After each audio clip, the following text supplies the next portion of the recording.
Well guys, the current thing Tosspots were back at it again last night following a laughably performative ceasefire vote for a country 3,000 miles away that we've got no control over.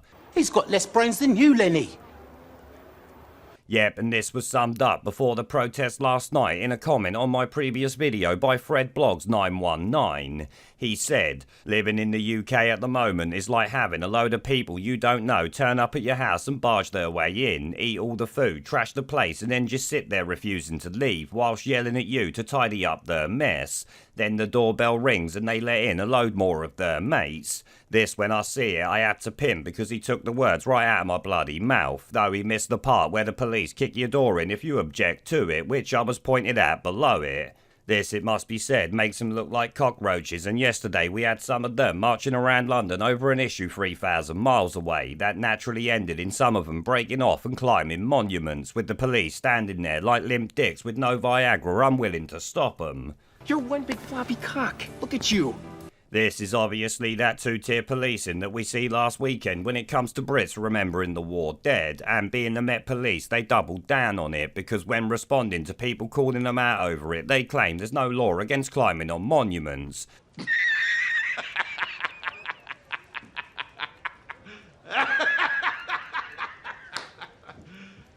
You serious? Yeah, here is the actual police statement on it if you want to laugh. It's deeply disrespectful to climb on a war memorial, but there's no law making it illegal. In the absence of a law, officers cannot automatically arrest, but they can intervene and make it clear the behaviour isn't acceptable. That's what they are seen doing here in this video. Great joke there, please give me another one, but this time pull the other leg because it's got fucking bells on it.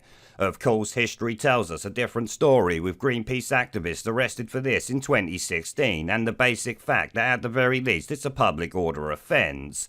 Shit, they arrest people for silently praying these days, so how they say this is not an offence, but that is, means they're taking the piss out of us. Oh, and I seem to remember they arrested people on previous weekends for carrying Union flags, so how is scaling a monument not a crime, but that bloody is.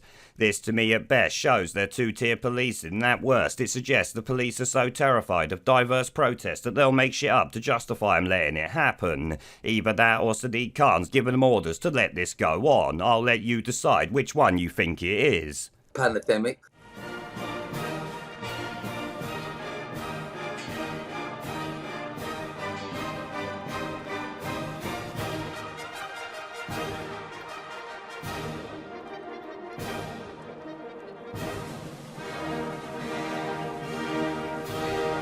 Pandemic. We're off. Pandemic.